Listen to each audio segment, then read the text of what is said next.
నమస్తే వార్తలకి స్వాగతం వివరాల్లోకి వెళితే 10 రోజుల పాటు ఏపీ అసెంబ్లీ సమావేశాలు నిర్వహించాలని బీఏసీ సమావేశంలో అధికార పార్టీ నేతలు నిర్ణయించారు. స్పీకర్ అయ్యన్న పాత్రుడి అధ్యక్షతన జరిగిన ఈ సమావేశంలో CM Chandrababu, deputy CM Pawan Kalyan సహా పలువురు నేతలు పాల్గొన్నారు. సెలవు రోజులు 10 దినాలపై చర్చించారు. ఇక సభలో చర్చించేందుకు 18 కీలక అంశాలున్నట్లు టీడీపీ ప్రతిపాదించింది. సెప్టెంబర్ 30 వరకు అసెంబ్లీ సమావేశాలు జరగనుండగా 20, 21, 28 తేదీల్లో అసెంబ్లీకి సెలవులు ఉంటాయని బీఏసీ సమావేశం తీర్మానించింది. 6 ఆర్డినెన్స్ల స్థానంలో రాష్ట్ర ప్రభుత్వం కీలక బిల్లులను తీసుకురానుంది. కాగా నేటి నుంచి ఏపీ అసెంబ్లీ సమావేశాలు ప్రారంభమయ్యాయి. ప్రశ్నోత్తరాల సమయంలో శాసనసభ మండలిలో సభ్యులు అడిగిన ప్రశ్నలకు మంత్రులు సమాధానాలిచ్చారు. రాష్ట్రంలో యూరియా కొరతపై చర్చించాలని వైసీపీ సభ్యులు మండలిలో తీర్మానం ప్రవేశపెట్టగా చైర్మన్ దానిని తిరస్కరించారు. దీంతో వైసీపీ సభ్యులు శాసన మండలి నుంచి వాకౌట్ చేశారు.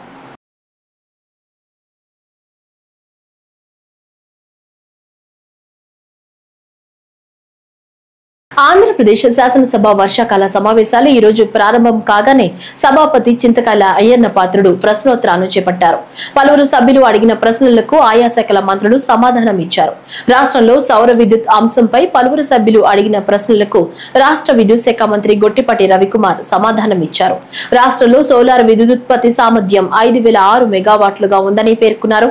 సోలార్ విద్యుదుత్పత్తిని పెంచేందుకు రాష్ట్రం AP integrated clean energy policy 2024ను తీసుకొచ్చిందన్నారు. మోడల్ స్కూల్, కేజీబీవీ వసతి గృహాల్లో 2138 కిలోవాట్ సామర్థ్యంతో రూఫ్ టాప్ సోలార్ ఏర్పాటు చేసినట్లు తెలిపారు. పీఎం సూర్య గారికి బ్యాంకర్లు మద్దతు కోసం ప్రభుత్వం ఇప్పటికే చర్యలు చేపట్టిందని పేర్కొన్నారు.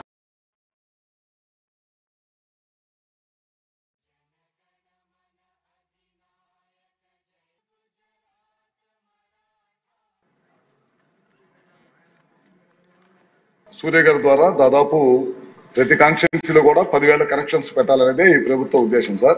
దాదాపు దేశం మొత్తం మీద 1 కోటి కనెక్షన్లు ఇస్తే ఆంధ్ర రాష్ట్రానికి దాదాపు 20 లక్షల కనెక్షన్స్ సూర్య గారి ద్వారా కేంద్ర ప్రభుత్వం ఇచ్చింది. దాని ద్వారా బ్యాంకర్స్ లో కొద్దిగా ఇబ్బంది ఉంటే దాన్ని మాట్లాడుతున్నాము. మొన్న ఈ మధ్య జరిగిన బ్యాంకర్స్ మీటింగ్ లో కూడా ముఖ్యమంత్రి గారు బ్యాంకర్స్ తెలియజేయడం జరిగింది. దాన్ని కొద్దిగా సులభత్వం తీసుకొచ్చి తొందరలోనే ఆ కార్యక్రమాన్ని వేగవంతం చేస్తాం. అదేవిధంగా గవర్నమెంట్ బిల్డింగ్స్ మీద, అదేవిధంగా పంచాయతీల్లో ఇతర ప్రభుత్వ బిల్డింగ్లు, స్కూల్స్ వీటన్నిటి మీద కూడా సోలార్ పెట్టమని అడుగుతున్నారు. సోలార్ని ఆ దశగా పనిచేస్తా ఉన్నాము. కొన్ని చోట్ల ప్రభుత్వ పాఠశాలల్లో, హాస్టల్స్ లో పెడతా ఉన్నాము. మిగతా పంచాయతీల్లో కానీ వాటిని కూడా తొందరలోనే పంచాయతీలు కనుక ముందుకు వస్తే తప్పకుండా వాటిని అనుసంధానం చేసి తప్పకుండా చేస్తాం సార్. గవర్నమెంట్ బిల్డింగ్స్ మీద అయితే 130 మెగావాట్లు పెట్టడానికి సిద్ధంగా ఉన్నాం ఇప్పుడు. అదేవిధంగా పిఎం సూర్య గారు అనేది అగ్రికల్చర్కి సంబంధించింది సార్. దాదాపు టెండర్ల ప్రక్రియ కూడా అయిపోయింది. రాబోయే రోజుల్లో పగలపూట 9 గంటలు రైతులకు విద్యుత్ ఇవ్వడం కోసం ఈ ప్రభుత్వం టెండర్లు కూడా పిలిచింది. దాదాపు ఇంకో 2-3 నెలల్లోనే స్థలాలు కూడా స్వీకరణ చేస్తా ఉన్నాం. తొందరలోనే అది కూడా స్టార్ట్ చేస్తాం. అదేవిధంగా ముఖ్యంగా ఎస్సీ ఎస్టీలకి ఏ విధమైన ఆర్థిక ఇబ్బంది లేకుండా ప్రభుత్వమే, డిస్కమ్లే ఆర్థికంగా మేమే తీసుకొని తద్వారా ఎస్సీ ఎస్టీలకు పగలపూట పూర్తిగా వాళ్ళకి 200 యూనిట్స్ తక్కువ ఉండే వాళ్ళందరికి కూడా ప్రభుత్వమే సోలార్ రూఫ్ టాప్ వాళ్ళకి తీసుకొచ్చి ఏ విధమైన ఇబ్బంది లేకుండా చేయాలనేది ఈ ప్రభుత్వం లక్ష్యం. గత వైసీపీ ప్రభుత్వం ఇరిగేషన్ రంగాన్ని విధ్వంసం చేస్తే కూటమి ప్రభుత్వం చివరి ఎకరం వరకు సాగునీరు అందించేలా ఇరిగేషన్ రంగాన్ని గాడిలో పెడుతోందని రాష్ట్ర జలవనరుల శాఖ మంత్రి నిమ్మల రామానాయుడు పేర్కొన్నారు. అసెంబ్లీ సమావేశాల్లో భాగంగా ఆయన మాట్లాడుతూ ఉత్తరాంధ్ర ప్రజల రుణం తీర్చుకునేందుకు కూటమి ప్రభుత్వం పనిచేస్తోందన్నారు.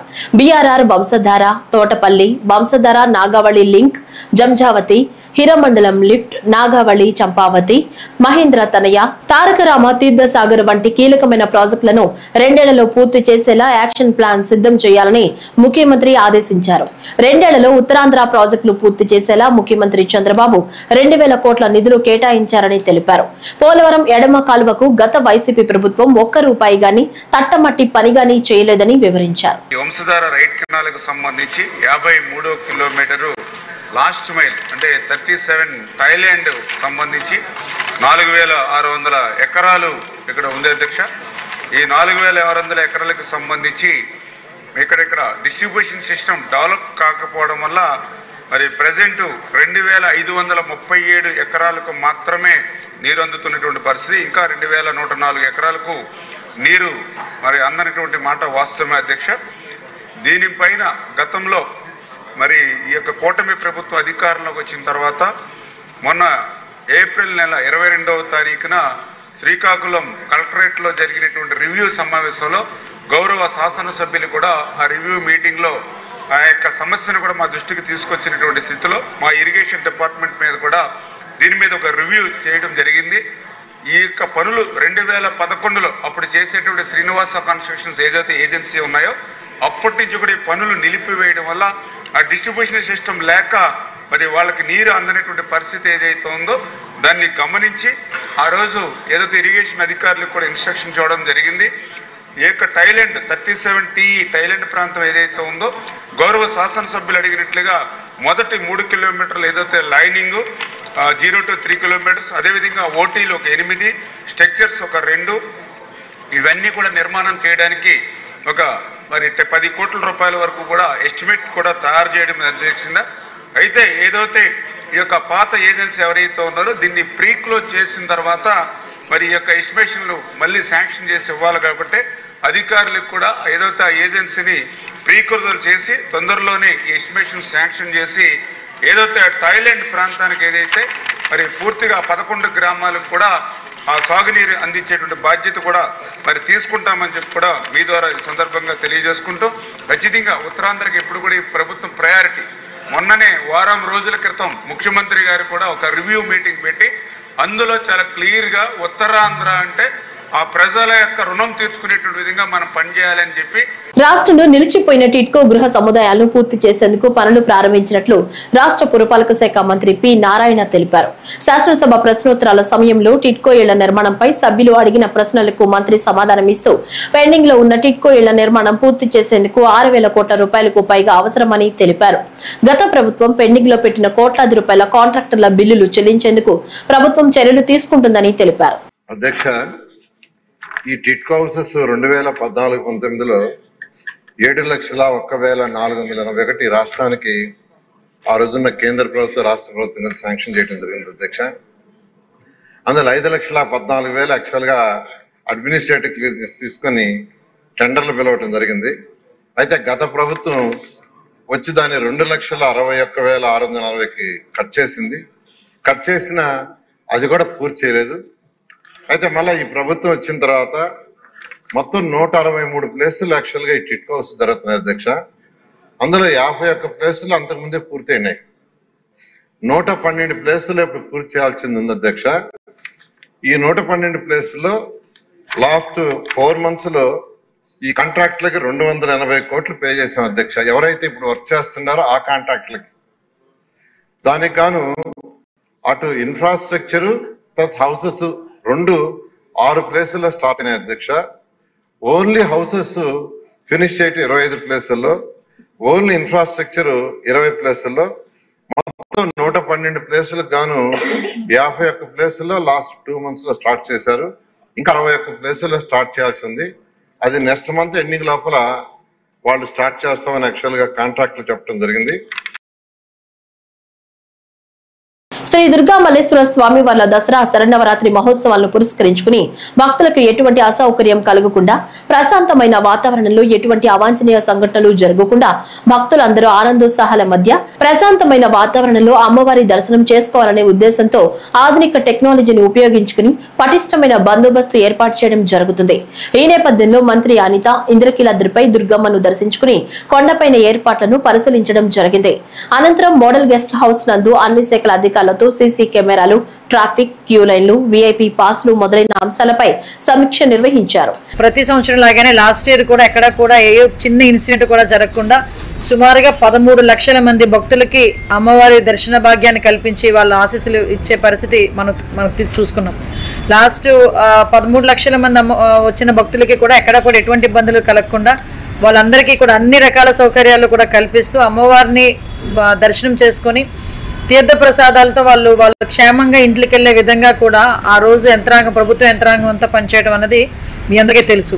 మళ్ళా తిరిగి ఈ రోజు నవరాత్రి ఉత్సవాలు అక్టోబర్ 22వ తారీఖు సెప్టెంబర్ 22వ తారీఖు నుంచి అక్టోబర్ 2వ తారీఖు వరకు జరగబోయే ఈ సౌర నవరాత్రి ఉత్సవాలకి కూడా ఈ రోజుకి ఎండోమెంట్ డిపార్ట్మెంట్, అదేవిధంగా కలెక్టర్ గారు, సిపి గారు, అదేవిధంగా లోకల్ ప్రజాప్రతినిధులు, అన్న ఎంపీ గారు అందరూ కలిపి దగ్గర 4 మీటింగ్ల వరకు, ఈరోజు ఇది 4వ మీటింగ్, ఆల్మోస్ట్ ఒక 3 మీటింగ్ల వరకు జరుపుకొని ఇది 4వ మీటింగ్లో కూడా ఎక్కడెక్కడ ఎలాంటి కార్యక్రమాలు చేపట్టాలి, ఏ విధంగా అయితే సామాన్య భక్తులకి అమ్మవారి దర్శన భాగ్యం కలిగించవచ్చు, ఎంతమంది ఎక్కువ సామాన్య భక్తులకి దర్శన భాగ్యం కలిగించాలన్న ఒకే ఒక ఎజెండాతో ఈరోజు ప్రభుత్వ యంత్రాంగం అంతా పనిచేయడం అనేది నిజంగా ఒక శుభ పరిణామం కింద భావించాలి. ఎందుకంటే ఈరోజు సామాన్య భక్తుల తాలూకా కంఫర్ట్ దర్శనమే మెయిన్ ఎజెండాగా బేస్ చేసుకున్నాం. ఈరోజు అది దర్శనం అంటే వచ్చి ఇలా తోసేసి వెళ్ళిపోయి ఇమ్మీడియట్గా చేసే పరిస్థితి కాకుండా వచ్చిన ప్రతి భక్తుడు కూడా తృప్తిగా అమ్మవారి దర్శనం చేసుకుని ప్రశాంతంగా క్షేమంగా తిరిగి వాళ్ళ ఇళ్ళకి చేరుకునేటట్టుగా వెళ్ళాలి. అదేవిధంగా మీ అందరికీ తెలుసు, సుమారుగా లాస్ట్ టైమే 13 లక్షల మంది భక్తులు అంటే ఈ సంవత్సరం మేము వేసుకున్నది కదా 15 లక్షలకి పైన ఈరోజు భక్తులందరూ కూడా వస్తారన్న ఆలోచన ఉంది. అదేవిధంగా కొంతమంది మహిళా భక్తులు కూడా ఎక్కువ మంది పెరుగుతారు అన్న ఆలోచన కూడా ఉంది. దానికి తగ్గట్టుగా ఈరోజు అన్ని సౌకర్యాలు ఏర్పాటు చేయడం, భద్రతకు సంబంధించి కానీ అడ్మినిస్ట్రేషన్కి సంబంధించి కానీ అన్ని సౌకర్యాలు కల్పించడం, దాని మీద ప్రత్యేకమైన దృష్టి పెట్టడం జరిగింది. సుమారుగా 4500 మంది పోలీస్ డిపార్ట్మెంట్ వాళ్ళు ఈరోజు ఇక్కడ డిప్లాయ్ అయ్యి ఈ 11 రోజులు అరౌండ్ 11 రోజుల కార్యక్రమాలు కూడా పర్యవేక్షించుకోవడం. అదేవిధంగా దగ్గర ఇంతకు ముందు మాకు పోలీస్ కమిషనరేట్లో, విజయవాడ కమిషనరేట్లో లాస్ట్ టైం నాకు తెలిసి హార్డ్లీ ఒక 500 కెమెరాస్ ఇంచుమించు పెట్టాం. శ్రీవారి సాలకట్ల బ్రహ్మోత్సవాల నేపథ్యంలో టీటీడీ ముఖ్య భద్రతా అధికారి మురళీకృష్ణ ఆధ్వర్యంలో టీటీడీ విజిలెన్స్ సహా పలు శాఖలతో తిరుమలలోని అన్నమయ్య భవన్లో సమన్వయ సమావేశం జరిగింది. ఈ సమావేశంలో భక్తుల భద్రత, రవాణా, పార్కింగ్, రద్దీ నిర్వహణ, శ్రీవారి వాహన సేవల్లో వినియోగించే వివిధ వాహనాల పటిష్టత, అనుమానాస్పద వ్యక్తులపై నిఘా వంటి అంశాలపై విస్తృతంగా చర్చించారు. ముఖ్యమంత్రి పర్యటన నేపథ్యంలో పటిష్ట చర్యలు చేపట్టామని ముఖ్య భద్రతా అధికారి మురళీకృష్ణ అన్నారు. వాళ్ళకి అందించవలసినటువంటి ఫుడ్ అండ్ అదర్ అరేంజ్మెంట్స్కి సంబంధించిన ఫెసిలిటీస్ కానీ, అలాగే ఏర్పాటు చేసినటువంటి ఎలక్ట్రికల్, మెకానికల్ స్ట్రక్చర్స్కి సంబంధించినటువంటి స్టెబిలిటీ కానీ, డిఫరెంట్ డిపార్ట్మెంట్స్ మధ్య ఉన్నటువంటి కోఆర్డినేషన్ కానీ, ఆనరబుల్ సీఎం గారి ప్రోగ్రామ్, అలాగే గరుడ సేవ అండ్ అదర్ డేస్లో ఉండేటటువంటి బందోబస్తులో ఉండేటటువంటి భాగంగా పిల్గ్రిమ్స్ భక్తులు వచ్చేటటువంటి రూట్స్ అన్నిటి మీద పూర్తి అవగాహన అన్ని డిపార్ట్మెంట్స్ వారికి ఉండే విధంగా, అలాగే పార్కింగ్ అనేటటువంటిది ఎక్కడ ఉంది, ఎలా ఉంటుంది, డైవర్షన్స్ అనేవి ఎలాంటి ప్లాన్ చేసుకోవాలి అనేటటువంటిది. సో ప్రతి డిపార్ట్మెంట్కి రానున్న 2-3 రోజుల్లోని కంప్లీట్గా ఒక రిహార్సల్ లాంటిది ప్రిపేర్ అయ్యేదానికి ముందుగా తీసుకోవాల్సినటువంటి జాగ్రత్తలు, దానికి సంబంధించినటువంటి చర్యలన్నింటినీ కూడా నిర్దేశించి చెప్పడం జరిగింది. అధిక వర్షాల వల్ల పొలాల్లో వేసిన యూరియా కొట్టుకుపోవడంతో రైతులు ఖరీఫ్, రబీ సీజన్లకు కూడా ఒకేసారి యూరియా కొనుగోలు చేశారని మంత్రి డాక్టర్ పెమ్మసాని చంద్రశేఖర్ తెలిపారు. యూరియా, ఈ క్రాప్ భూసార పరీక్షలు, ప్రధానమంత్రి ఫసల్ బీమా యోజన వంటి పలు అంశాలపై జిల్లా వ్యవసాయ అనుబంధ రంగాల అధికారులతో మంత్రి సమీక్షించారు. గుంటూరు జిల్లాలో 24,000 మెట్రిక్ టన్నుల అవసరం ఉంటే 26,000 మెట్రిక్ టన్నులు ఇచ్చినా సరిపోలేదని, రైతులు ఎక్కువగా కొని నిల్వ చేసుకోవద్దని కోరారు. వచ్చే సంవత్సరంలో ఈ పరిస్థితి లేకుండా ప్రతి రైతుకు ఓటీపీ విధానం ద్వారా యూరియా అందిస్తామని మంత్రి తెలిపారు. అవసరమైంది 24,000 అయితే 26,000 ఇచ్చాం మనం. ఇవి కాకుండా కూడా ఇంకా అడిషనల్ సప్లై వస్తా ఉంది. 2-3 సార్లు వర్షాలు పడటం వల్ల యూరియా వెళ్ళి కొట్టుకుపోవటం వల్ల రైతులు అడిషనల్ గా కొనుగోలు చేయడం, 2 సీజన్లకి ఖరీఫ్, రబీకి సంబంధించినటువంటి యూరియాని మొత్తంగా ముందుగానే కొనుగోలు చేసి పెట్టుకోవటం వల్ల ఇది వచ్చింది. మీరు ఎక్కువ అన్నెసరీగా స్టోర్ చేసుకోవద్దు. ఒకటి ఆఫ్ సీజన్లో మార్కెట్ ద్వారా కొంచెం ఎక్కువ కొనుక్కొని స్టాక్ ఎక్కువ నిల్వ పెట్టుకోవటం ఒకటి. ఒరిజినల్ ఫార్మర్స్కి ఓటీపీ పంపిస్తే ఆ ఓటీపీని టెనెంట్ ఫార్మర్స్ కనుక తీసుకుంటే ఆ సిస్టమేటిక్గా ఇంటిగ్రేషన్ ఎలా ఉంటుంది అనేది ఒక ఆలోచన చెప్పారు. ఇది కూడా మేము గౌరవ ముఖ్యమంత్రి నారా చంద్రబాబు నాయుడు గారికి, అదేవిధంగా సెంట్రల్ గవర్నమెంట్కి ఈ ఐడియాస్ కొన్ని పంపిస్తాం. సో దీన్ని ఒకసారి నేషనల్ సాయిల్ హెల్త్ మిషన్ ద్వారా ఈ సాయిల్ టెస్టింగ్ మిషన్స్ని లోకల్గా విలేజెస్లో తీసుకొచ్చి పెట్టగలిగితే కొంచెం ప్రాబ్లం సాల్వ్ అవుతుంది. ఇది ఈ క్రాప్ రిజిస్ట్రేషన్ అనేది 58% అయింది ఇప్పటి వరకు ఈ డిస్ట్రిక్ట్లో. ఫాస్ట్గా 100% చేయమన్నాం, వారు కూడా చేస్తా అన్నారు. అదేవిధంగా ప్రధానమంత్రి ఫసల్ బీమా యోజన అయితే 6,000 మంది రైతులు ఇక్కడ పంట వేసుకుంటే కేవలం 7,000 మంది మాత్రమే ఈ ఇన్సూరెన్స్ స్కీమ్కి అప్లై చేశారు. అంటే 90% అప్లై చేయట్లేదు. దీనికి ఒకటి రైతుల్లో అవేర్నెస్, నేషనల్ లెవెల్లో అదేవిధంగా స్టేట్ లెవెల్లో మాకు తెలిసినటువంటి ప్రాబ్లమ్ సొల్యూషన్స్ ఏవైతే ఉన్నాయో అవన్నీ లెటర్స్ రాస్తాం గౌరవ ముఖ్యమంత్రి గారికి, అదేవిధంగా వ్యవసాయ శాఖ మంత్రి గారికి. ప్రధాన మంత్రి ఆవాస్ యోజన 2.0 హౌసింగ్ పథకం కింద లబ్ధిదారులందరికీ త్వరలోనే రుణాలను అందజేస్తామని నగరపాలక సంస్థ కమిషనర్ నారపురెడ్డి మౌర్య అన్నారు. తిరుపతిలోని నగరపాలక సంస్థ కార్యాలయంలో ప్రధాన మంత్రి ఆవాస్ యోజన 2.0 హౌసింగ్ పథకం కరపత్రాలను కమిషనర్ ఆవిష్కరించారు. అనంతరం కమిషనర్ మాట్లాడుతూ తిరుపతి నగరంలో 9,052 మంది పీఎం ఆవాస్ యోజన పథకం కింద ఇళ్లను నిర్మించుకున్నారని, మిగిలిన లబ్ధిదారులకు త్వరలోనే రుణాలను అందజేస్తామన్నారు. అలాగే ఇళ్లు నిర్మించుకున్న లబ్ధిదారులు సోలార్ ప్యానెల్స్ ను ఏర్పాటు చేసుకోవాలన్నారు.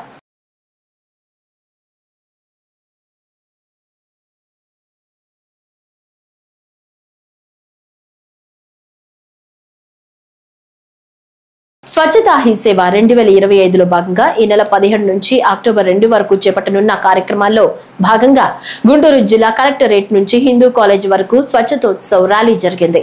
అనంతరం డిప్యూటీ మేయర్ షేక్ సజీలా స్వచ్ఛ ప్రతిజ్ఞ చేయించారు. ర్యాలీని జిల్లా కలెక్టర్ ఏ తమీం అన్సారియా జెండా ఊపి ప్రారంభించగా కార్యక్రమంలో నగరపాలక సంస్థ కమిషనర్ పులి శ్రీనివాసులు, సంయుక్త కలెక్టర్ ఆశుతోష్ శ్రీవాత్సవ, గుంటూరు తూర్పు నియోజకవర్గ శాసనసభ్యులు Mohammed Naseer, AP Haj committee chairman Sheikh Hasan Basha, నగరపాలక సంస్థ deputy mayor Sheikh Sajila, DRO, GMC అదనపు కమిషనర్, జీఎంసీ కార్పొరేటర్లు, జిల్లా మరియు నగరపాలక అధికారులు, సచివాలయ సిబ్బంది, పలు పాఠశాలల విద్యార్థులు పాల్గొన్నారు.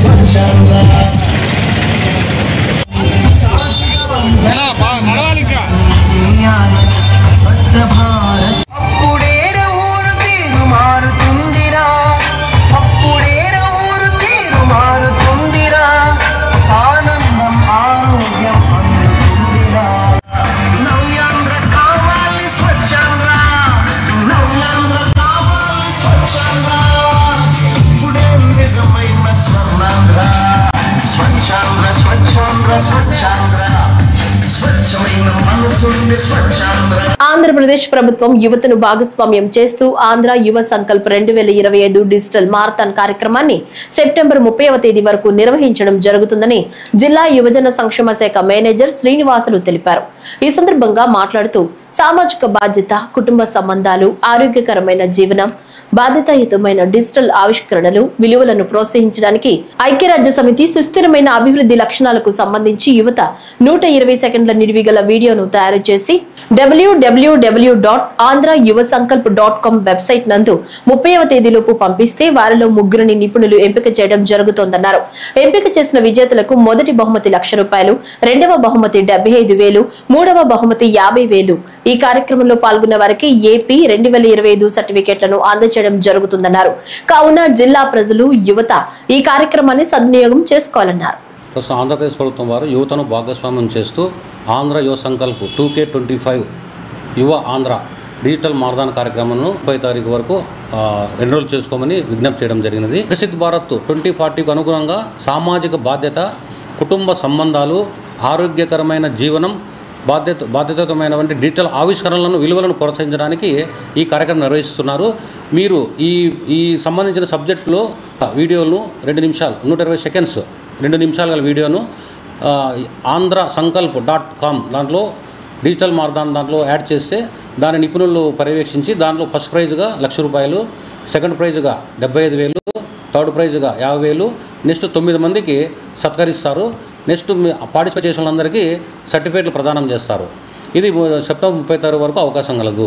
జిల్లాలో ఉన్న యువకులు, కాలేజీలు, ప్రజలు ప్రతి ఒక్కరు 18 నుంచి 35 సంవత్సరాల మధ్య వయసు గల యువకులు, ప్రజలు దీన్ని సద్వినియోగం చేసుకొని andhrasankalp.comలో రిజిస్టర్ చేసుకొని కోరుతున్నాము. భారత్ కార్యాలయం వారు ఎన్వైకే, పాత ఎన్వైకే, నెక్స్ట్ స్పోర్ట్స్ డిపార్ట్మెంటు, ఈ యువజన సంఘాలు, నెక్స్ట్ యూనివర్సిటీస్, ఆల్ యూనివర్సిటీస్, జిల్లాలో గల అన్ని యూనివర్సిటీలకు, central university, SK university, JNTU, KSN degree college, ప్రభుత్వ జూనియర్ కాలేజు, ఇంటర్మీడియట్ ఎడ్యుకేషను, అందరికీ అన్ని కాలేజెస్ యూనివర్సిటీస్కు పంపడం జరిగింది.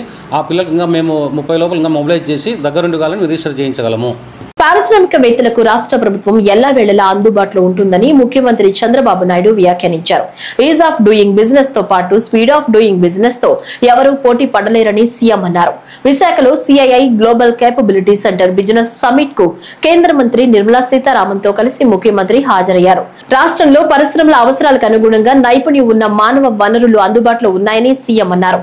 కేంద్రంలో రాష్ట్రంలో అధికారంలో ఉన్న డబుల్ ఇంజిన్ సర్కార్ డబుల్ డిజిట్ గ్రోత్ సాధిస్తుందన్నారు. సరైన సమయంలో సరైన చోట సరైన నేతగా ప్రధాని మోదీ ఉన్నారని, దేశానికి ఆయన పెద్ద ఆస్తి అని సీఎం వ్యాఖ్యానించారు.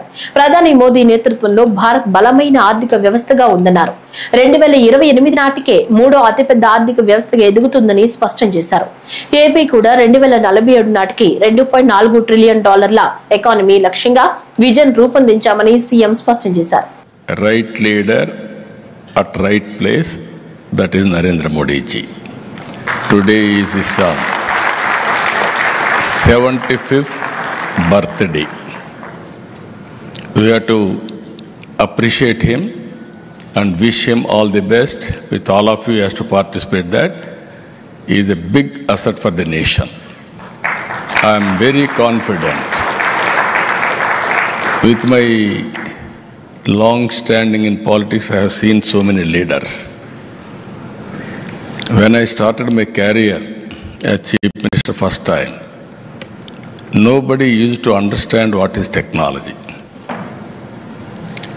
That is where I am having the right to demand all of you to start GCC in Andhra Pradesh.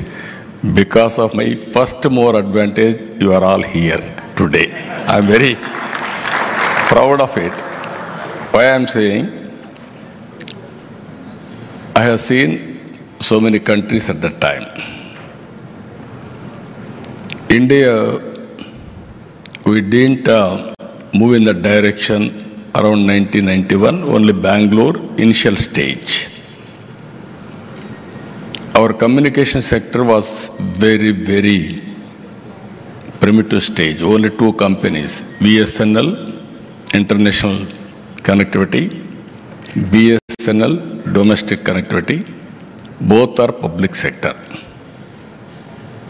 Some of you may remember lightning call we used to get after 10 days.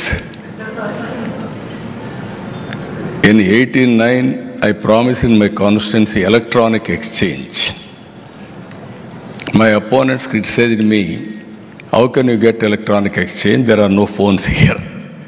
Only 20-30 phones at the time in entire constituency. Again, when I spoke about cell phone, all politicians used to criticize me.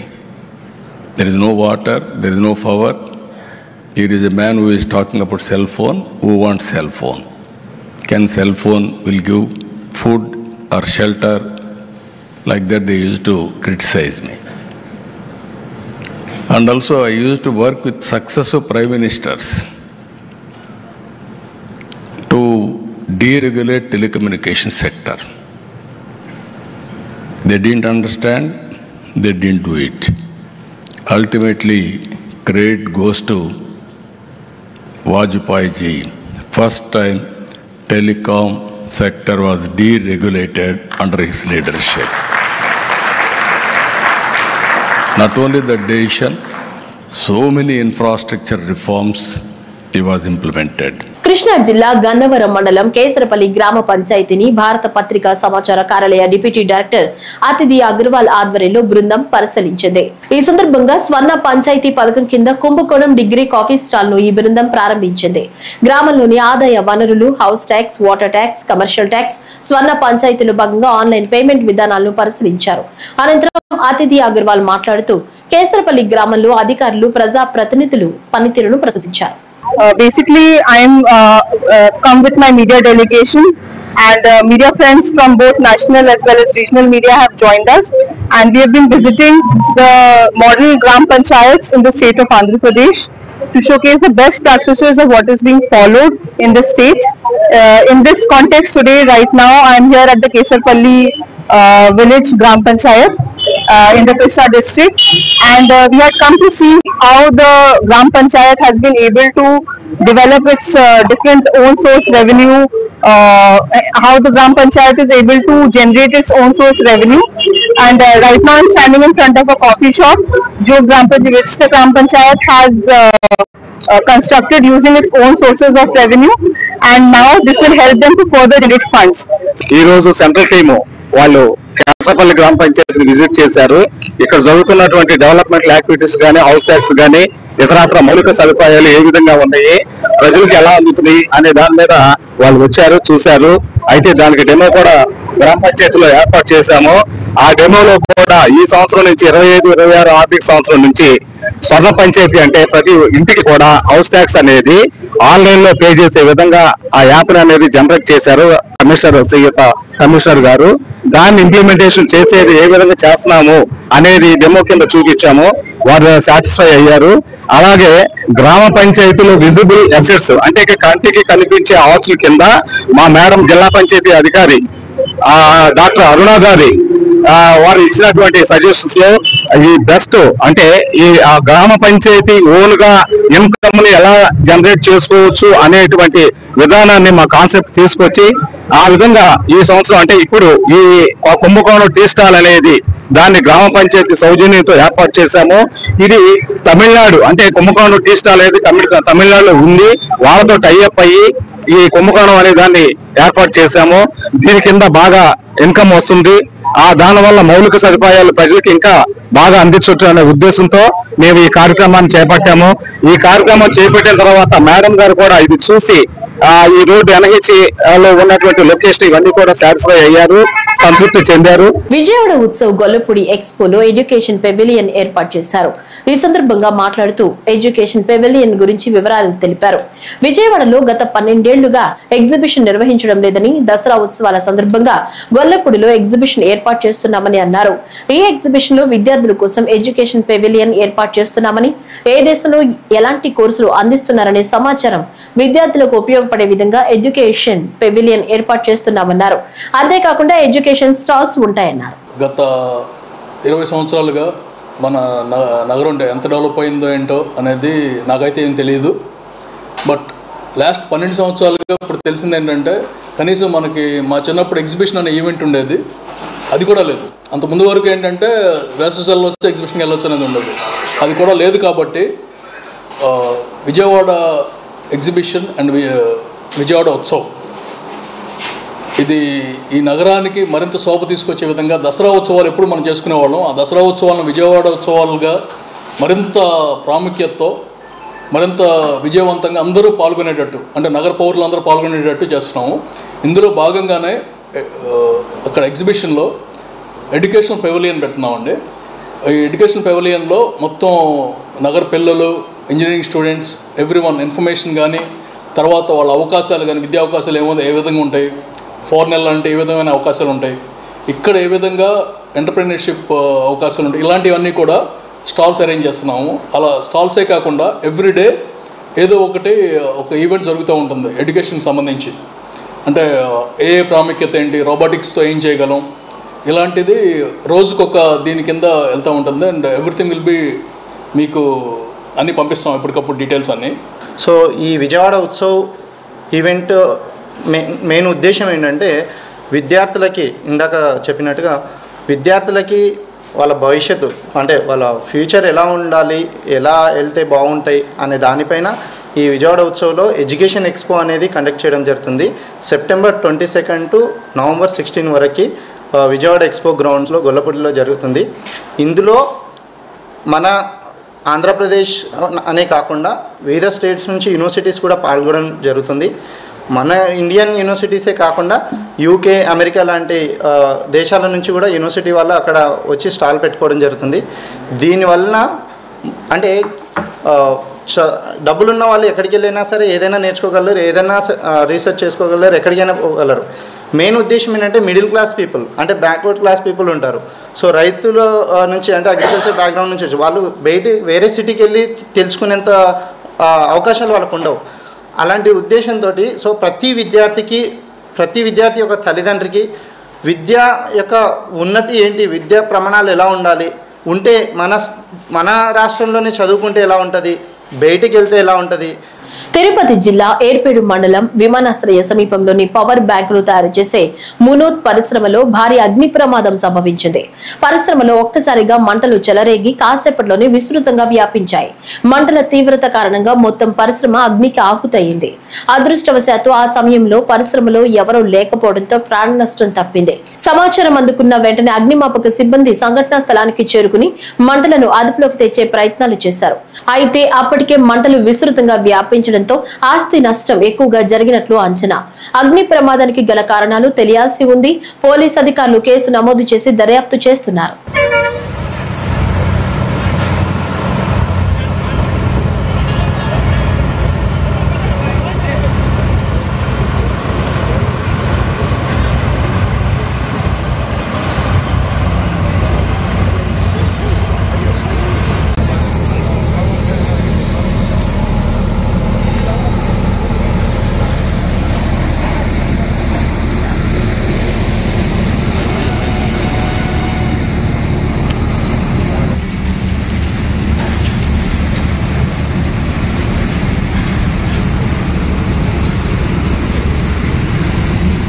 బంగాళాఖాతంలో ద్రోణి ప్రభావంతో రానున్న 2 రోజులు రాయలసీమ జిల్లాలతో పాటు ఎన్టీఆర్, గుంటూరు, బాపట్ల జిల్లాలోని కొన్ని ప్రాంతాల్లో 1-2 చోట్ల పిడుగులతో కూడిన భారీ వర్షాలు కురిసే అవకాశం ఉందని రాష్ట్ర విపత్తుల నిర్వహణ సంస్థ మేనేజింగ్ డైరెక్టర్ ప్రఖర్ జైన్ తెలిపారు.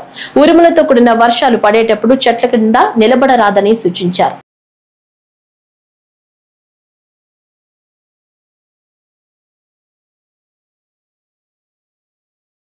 ఈ వార్తలు ఇంతటితో సమాప్తం. నమస్కారం.